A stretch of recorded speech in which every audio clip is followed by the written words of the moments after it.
نحمدہ ونصلی ونسلم علی رسولہ الکریم اما بعد فاعوذ باللہ من الشیطان الرجیم بسم اللہ الرحمن الرحیم اہدنا الصراط المستقیم صراط الذین انعمت علیہم غیر المغضوب علیہم ولا الضالین صدق اللہ العلی العظیم و صدق رسولہ النبی الکریم۔ محترم ناظرین، آج ایک نیا سلسلہ آپ کے ساتھ گفتگو کا شروع کرنے والا ہوں، یعنی جو علوم ہم پر فرض ہیں اس کو سیکھنے اور سکھانے کا یہ سلسلہ ہوگا انشاءاللہ۔ اور میرے شیخ مکرم حضرت پروفیسر ڈاکٹر علامہ مولانا شیخ الاسلام صوفی باصفا قطب دوران مجدد زمانہ حضرت مولانا محمد مقصود الہی نقشبندی مجددی المعروف محبوب سائیں دام ذلہم و برکاتہم، آپ نے اس موضوع پر بڑی خوبصورت کتاب لکھی ہے مقصود الدنیا والآخرہ کے نام سے، اور یہ 3 جلدوں کے اندر ہے، اور یہ آپ کے سامنے جو میں دکھا رہا ہوں یہ اس کی پہلی جلد ہے۔ اس سے پہلے کہ ہم اس کتاب کو پڑھیں اور سمجھیں، سب سے پہلے ہم حضرت صاحب کا تعارف پیش کرتے ہیں تاکہ مصنف کا تعارف پیش ہو جائے تو تھوڑی سی ایک محبت اور ایک نسبت جو ہے وہ آپس میں جڑ جایا کرتی ہے۔ حضرت والا پروفیسر ڈاکٹر محمد مقصود الہی نقشبندی صاحب ایک بہت بڑے عالم دین اور روحانی شخصیت ہیں، اور الحمدللہ آپ نے کئی ہزار کتب اور رسائل تصنیف کیے ہیں، جس میں سے بہت ہی معرکۃ الآراء کتاب یہ مقصود الدنیا والآخرہ آپ کے سامنے ہے، جو کئی کتابوں کا اور رسائل کا مجموعہ ہے۔ حضرت والا اپنی ذات میں ایک پروفیسر ہیں، اور آپ اپنی حیات میں کیمسٹری پڑھاتے رہے ہیں، اور آپ کیمسٹری کے گولڈ میڈلسٹ بھی ہیں، اور ایک عرصہ دراز تک آپ کیمسٹری کے شعبے سے درس و تدریس کے شعبے میں کیمسٹری کے سبجیکٹ کے ساتھ منسلک رہے ہیں، اور بلا مبالغہ آپ کے ہزاروں شاگرد ہیں جو آپ سے کیمسٹری پڑھ چکے ہیں۔ سائنسی علوم پر بھی آپ نے کتابیں لکھی، کیمسٹری کی گائیڈ بھی لکھی، ہومیوپیتھک کے آپ جو ہیں گولڈ میڈلسٹ ڈاکٹر ہیں، اور حکمت کے صدارتی ایوارڈ یافتہ ڈاکٹر ہیں، اور روحانی طریقے علاج میں آپ کا بڑا شعرہ ہے، اور یہ آپ نے اپنے مرشد گرامی سے سیکھا ہے۔ حضرت والا جو ہیں بنیادی طور پر آپ کے آباء و اجداد انڈیا فیروز پور سے جو ہے وہ آئے، اور نواب شاہ کے اندر جو ہے آپ آباد ہوئے، اور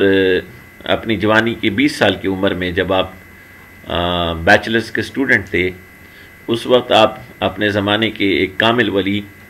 عالم دین اور بزرگ ہستی خواجہ اللہ بخش المعروف سونا سائیں نور اللہ مرکزہ، جو سندھ کے اندر ایک بڑی معروف ہستی گزرے ہیں، آپ نے ان کی صحبت کو اختیار کیا، اور ان کی صحبت بابرکت میں بیٹھ کے علوم دینیہ کو حاصل کیا، علوم باطنیہ روحانیہ کو حاصل کیا، اور 6 سال کے مختصر عرصے میں حضرت والا کی توجہات، بزرگوں کی دعاؤں، رب کے فضل اور اپنی محنت شاقہ کے نتیجے میں آپ نے سلوک کو نقشبندی مجددی سلسلے کے سلوک کو مکمل کیا۔ یہ وہ سلسلہ ہے جو حضرت صدیق اکبر جو یار غار نبی کریم علیہ السلام کے ہیں، ان سے جا کے ملتا ہے، اور حضرت علی شیر خدا سے بھی ایک واسطے سے جا کے ملتا ہے، یعنی دونوں اہل بیت اور اصحاب خاص دونوں کا فیض اور دونوں کی نسبت اور تار اس سلسلے سے جڑی ہوئی ہے، اور یہ دونوں سمندروں کے نور مجمع البحرین کی صورت میں اس سلسلے میں بہتے ہوئے آئے ہیں۔ پھر اس نقشبندی سلسلے کے ساتھ مجددی سلسلہ بھی جمع ہو کے چاروں سلاسل کا نور اور فیض اس میں آ گیا ہے، اور حضرت والا اپنی اس سلسلے کی کڑی کے 40ویں بزرگ ہیں۔ 40 کا ہنسا ایک بڑا اعلیٰ ہنسا ہے اور اس کے بہت سے فضائل ہیں،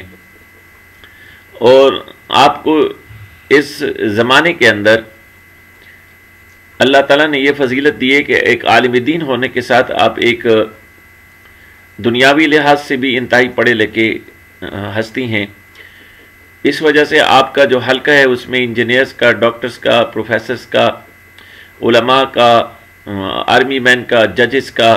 بیوروکریٹس کا، پڑھے لکھے لوگوں کا اور طلباء کا خصوصاً ایک بہت بڑا حلقہ ہے۔ یہ فقیر بھی 20 سال کی عمر میں حضرت والا سے بیعت ہوا جب میں انجینئرنگ یونیورسٹی پشاور کا اس وقت سال اول کا فرسٹ ایئر کا طالب علم تھا، اور اس کے بعد سے انجینئرنگ مکمل کرنے اور آج تک حضرت والا سے تقریباً 27 سال کا عرصہ ہو چکا ہے کہ میں ان کی صحبت میں بیٹھا ہوں۔ اتنے عرصے میں میں نے آپ کا ایک عمل بھی خلاف سنت نہیں پایا۔ آپ شریعت پر کامل عمل کرتے ہیں اور یہی آپ کی سب سے بڑی کرامت ہے، اور اسی فیض کو آگے پھیلاتے ہیں، لوگوں کو اللہ اور رسول کی طرف ملاتے ہیں۔ آپ کی فکر فرقواریت سے پاک ہے، قوم پرستی سے پاک ہے، موجودہ ہر قسم کی فرقواریت سے آپ خود کو دور رکھتے ہیں، سلف و صالحین کی راہ کو پکڑتے ہیں، اور نظریات اور عقائد میں اہل سنت والجماعت کے اکابر اور سلف کا نظریہ ہمیشہ پیش رو رکھتے ہیں، اور اس میں اعتدال کی راستہ پکڑتے ہیں۔ آپ کا طریقہ مبلغین کا ہے،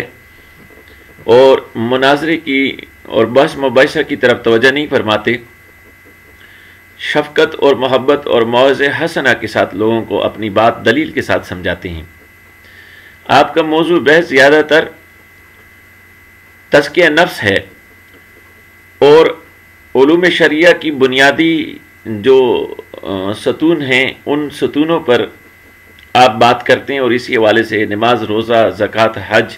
ایمانیات، توحید، رسالت، ملائک کی شان اور آخرت کی بات اور آخرت کی تیاری کی بات،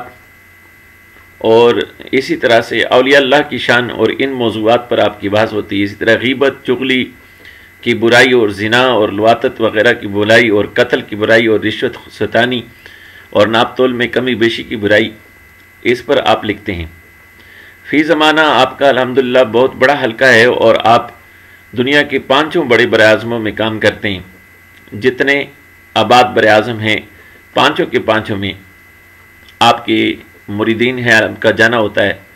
عرب ممالک کا دورہ کرتے ہیں، ایشیائی ممالک کا دورہ کرتے ہیں، ہندوستان کا دورہ کر چکے ہیں، افریقہ کا دورہ کرتے ہیں، یورپ کا دورہ کرتے ہیں، آسٹریلیا وغیرہ میں ہر جگہ آپ کے خلفاء اور مریدین امریکہ میں، آسٹریلیا میں موجود ہیں، اور آپ کے ساتھ میں رہتے ہیں۔ الحمدللہ آپ کی ان دوروں کی برکت سے ہزاروں لوگ ایسے ہیں جو غیر مسلم ہیں، انہوں نے اسلام قبول کیا۔ صرف ہندوستان کے میں جو ٹرین کا سفر کیا، اس سفر میں 15,000 سے زائد لوگوں نے صرف ٹرین کے سفر میں آپ کے ہاتھ پر اسلام قبول کیا۔ اس کے علاوہ لاکھوں افراد میرے جیسے جو عام مسلمان تھے، نوجوان تھے، نوجوانی کی بدمستیوں میں کھوئے ہوئے تھے، نماز روزہ کی پابندی نہیں تھی، دین سے دور تھے، وہ آپ کی صحبت میں آنے کی برکت سے